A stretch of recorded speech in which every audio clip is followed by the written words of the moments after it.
अस्सलाम वालेकुम, welcome back to Shahnaz vlog. क्या हाल है आप सबके? आई होप आप सब लोग बहुत मजे में होंगे।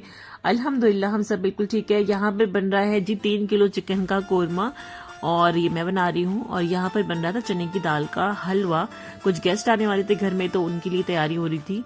चने की दाल को भिगा के रखा था रात भर और फिर अब उसका जो है ना हलवा बन रहा था। तो सोचा था यहाँ से व्लॉग स्टार्ट करूंगी। और साथ में आटा लगा के रखा हुआ है गोन रोटी बनाने के लिए। और यहाँ अदरक लहसुन का पेस्ट है। जब भी गैस के करीब होते ना पता नहीं चूड़ियां मेरी गर्म हो जाती है। और कांच की चूड़ियों की बात करी तो वो अजीब से ना हाथों में गरम गरम लगती है। पता नहीं क्यों होता है इस तरह कांच की चूड़ियों में। और ये टमाटर निकाल के रखे हुए बेसिकली जो भी है खाना बन रहा है। और बस अब जो है इसी से मैंने सोचा कि व्लॉग स्टार्ट कर देती हूँ। यहाँ से कितना क्या शूट होता है, बहुत छोटा सा व्लॉग है, अपडेट कर देती हूँ आपको बेसिकली कि जो भी अब व्लॉग्स जो है आया करेंगे एक दिन छोड़कर ऑल्टरनेट डेज पर। जैसे मैंने बताया था लास्ट व्लॉग मैंने डाला काफी दिन बाद। और उसके बाद में फिर मैंने सोचा कि आज व्लॉग डाल देती हूँ, एटलीस्ट एक अपडेट मिल जाएगी आप लोगों को क्या चल रहा है क्या है। तो यहाँ पर जो है खाना वगैरह सबने खा लिया था, उस तब तक मैंने कुछ शूट नहीं किया। और यहाँ पर लास्ट में मैं खाने बैठी थी। सबके लिए रोटी बनी थी। मैंने अपने लिए मंगाए थे बटर नान, क्योंकि मैं इस तरह से कोरमे में या बटर चिकन इस तरह से कभी भी कोरमा बनता ना मुझे घर की रोटी अच्छी ही नहीं लगती। तो अपने लिए मैंने मंगाए थे बटर नान। और बस मैंने बटर नान से खाया, बाकी सबने रोटी से खाया था। और साथ में बिरयानी मंगवाई थी बाहर से। तो ये था खाना वगैरह खा के फिर हम चले गए थे।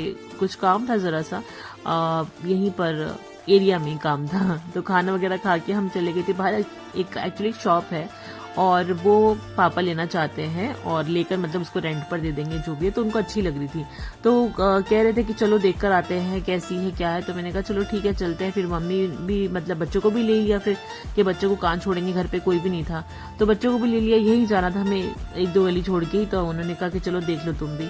बस फिर उसके बाद में शॉप देखी, अच्छी लगी और पापा स्पेशली लेकर गए थे मुझे कि चलो तुम भी देख लेना कैसी लगती है, अगर अच्छी लगेगी तो हम ले लेंगे, मतलब खरीद लेंगे और फिर रेंट पर दे देंगे।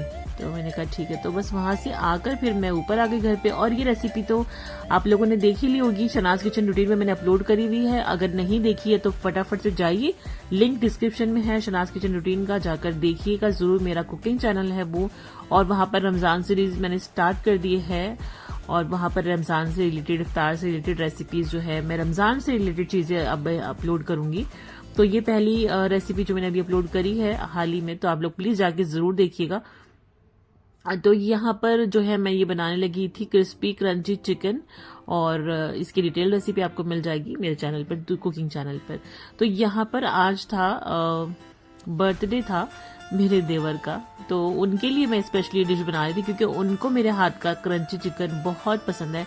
इवन वो रेस्टोरेंट वगैरह में भी जाते हैं ना तो क्रंची चिकन ही मंगाते हैं। अभी रिसेंटली जब हम शमीम के बर्थडे पर भी गए थे तो उन्होंने क्रंची चिकन ही ऑर्डर किया था, यही इस तरह का।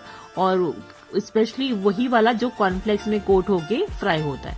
नहीं तो आप ऐसे ब्रेड क्रम्स में भी लगा सकते हैं, ब्रेड क्रम्स में भी इसको अच्छी तरह से कोट करके फ्राई कर सकते हैं। बट स्पेशली यही वाला उनको पसंद है जो हम कॉर्नफ्लेक्स में जो है ना करके इस तरह से कोट और फिर फ्राई करते हैं। तो स्पेशली ये उनके लिए ही मैं बना रही थी स्पेशली, और कुछ भी रीजन नहीं था जो मैंने रेसिपी में भी बताया था लास्ट कि मैं ये क्यों बना रही हूँ इस तरह से। आप लोग ब्लॉग में देखेंगे तो वो ये ब्लॉग है कि ये इस वजह से मैं बना रही हूँ क्योंकि उनका बर्थडे था। ज्यादा कुछ मैं नहीं बना पाई क्योंकि शारमीन के एग्जाम्स चल रहे हैं और शारमीन की तबीयत भी खराब चल रही है। बच्चे थोड़े थोड़े बीमार हो रहे हैं, कोल्ड कफ, अभी मौसम क्लाइमेट चेंज हो रहा है तो बीमार हो रहे हैं, कभी सर्दी कभी खांसी, कुछ ना कुछ लगा ही रहता है।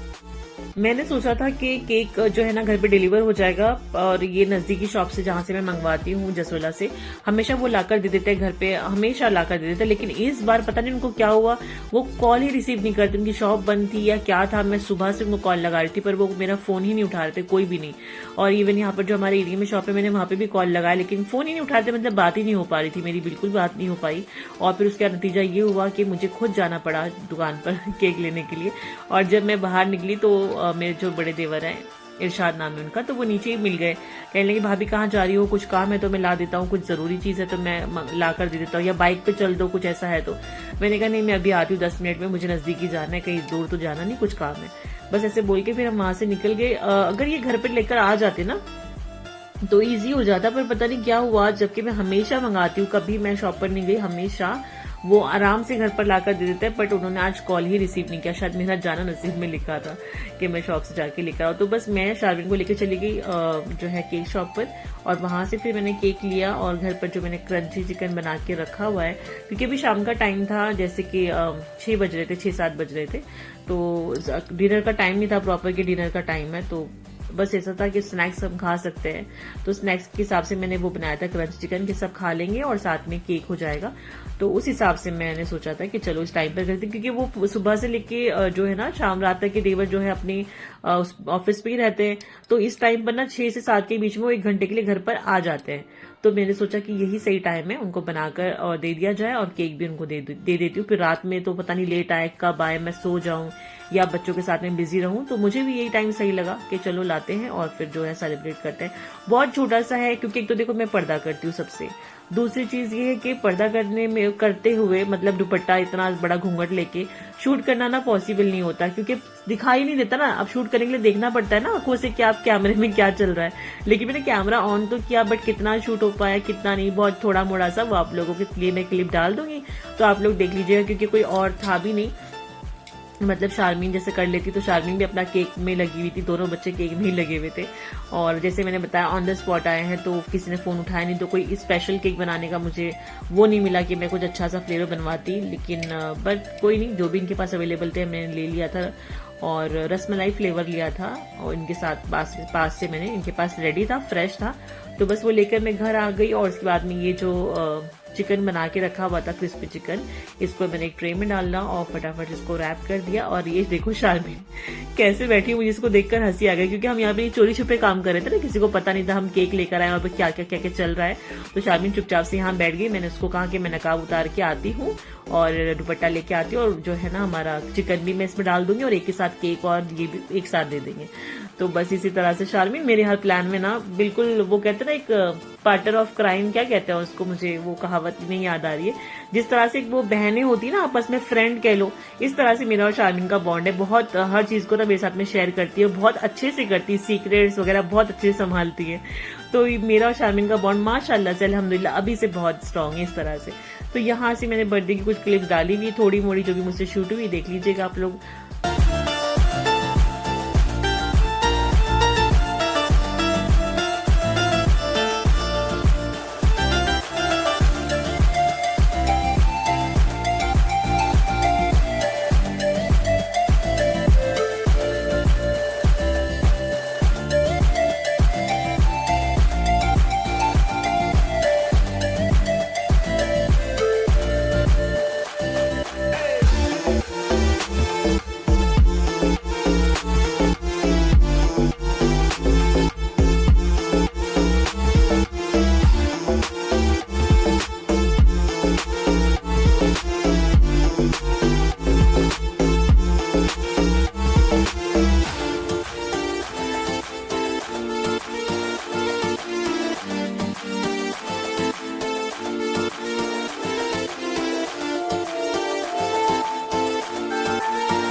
माशाल्लाह आसमान कितना खूबसूरत लग रहा है।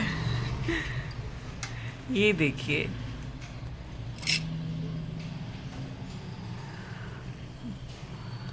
बहुत प्यारा लग रहा है। अभी बज रहा है सुबह के 7 और शारमीन जो है वो उठ गई है।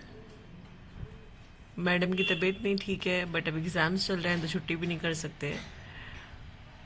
कोल्ड कफ हो गया है और गला बहुत दर्द हो रहा है। मुझे तो लग रहा है शायद फीवर भी है हल्का हल्का सा शारमीन को, लेकिन एग्ज़ाम्स है ना, अब तो छुट्टी नहीं हो सकती है, तो स्कूल तो जाना ही पड़ेगा। चलिए भेजते हैं स्कूल शारमीन को। अस्सलाम वालेकुम। हम जा रहे हैं डॉक्टर के पास। हम दोनों को बहुत तेज फीवर आ रहा है। आपको पता है मेरा एग्जाम चल रहा है, तो मैं साथ साथ में रिवाइज भी करके जा रही हूँ। मुझको आपसे ये कहना था बस। फिर अस्सलाम वालेकुम। और ये नेक्स्ट डे की क्लिप है। अभी बात हो ही रही थी कि बच्चे बीमार चल रहे हैं। शनाया की तबीयत बहुत ज्यादा खराब हो गई थी, अचानक से रात में उसको बुखार आ गया, वो भी 103 फीवर आ गया। और मैंने उसको घर में दवाइयां जो मेरे पास रखी हुई थी सिरप वो दे दी, लेकिन फिर मुझे नेक्स्ट डे डॉक्टर के पास जाना ही था क्योंकि इसकी तबीयत ठीक नहीं हो रही है। बुखार आता है और दवाई देते हैं तो फिर उतर जाता है, बट फिर वापस आ जाता है। और कोल्ड कफ तो बहुत जबरदस्त हो गया। शारमीन शनाया दोनों बीमार हो गए और इस वक्त सबसे ज्यादा भागदौड़ मेरी लगी हुई क्योंकि एग्जाम चल रहे हैं शारमीन के। सबसे बड़ी बात ये है कि एग्जाम चल रहे हैं और एग्जाम्स में बहुत सारा पढ़ाना होता है क्योंकि छोटी अभी वो खुद से तो नहीं पढ़ सकती है, तो बहुत सारा पढ़ाना होता है फेरी को।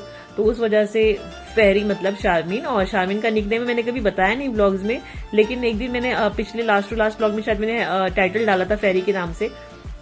बाद में मुझे ख्याल आया कि सब लोग सोचेंगे कि फेरी क्यों लिखा हुआ है। मैं शारमीन को फेरी कहती हूँ। शारमीन का निकनेम ही फेरी है।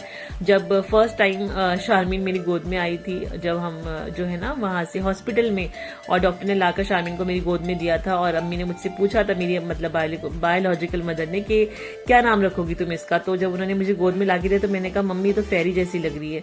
तो बस मैंने इसको वहीं से फिर हमने इसको फेरी कहना शुरू कर दिया। तो शारमीन का निकनेम फेरी है। तो बस फेरी के एग्जाम्स चल रहे हैं और उसके बाद में दोनों की तबीयत खराब है। लेकिन अभी आप लोग आगे वाली जो क्लिप देखेंगे ना, उसमें आप लोगों को देखकर लगेगा नहीं कहीं से कहीं तक भी कि ये बीमार हैं दोनों बच्चे। और यहाँ पर हर बच्चे का यही हाल था। डॉक्टर के पास में हम आ गए, उसके बाद में जो डॉक्टर ने कहा कि वेट वगैरह चेक कर लो बेबी का, और मैं यहाँ पर आगे वेट चेक कराया। उसके बाद में डॉक्टर को दिखाया, वायरल बताया डॉक्टर ने, और कुछ नहीं, कि वायरल है और 5 दिन की दवाइयां दी है। बोला कि अगर नहीं ठीक होता है तो टेस्ट करवाएंगे, फिर देखते हैं क्या है। यहाँ पे शनाया का वेट करा रही हूँ मैं, और बस अभी भी डॉक्टर जो है आए नहीं थे, उससे पहले की सारी चीजें हम करके रख रहे थे, वेट वगैरह।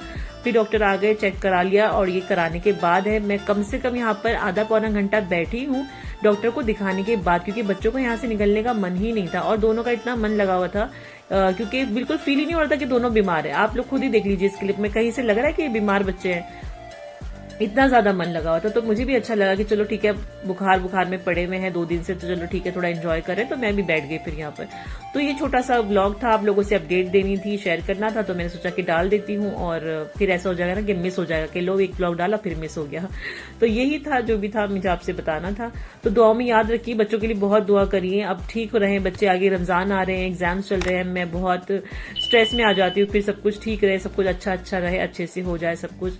तो बस दुआ में बहुत याद रखिए, अपना भी ख्याल रखिए। टेक केयर, अल्लाह हाफिज। लाइक शेयर सब्सक्राइब जरूर कर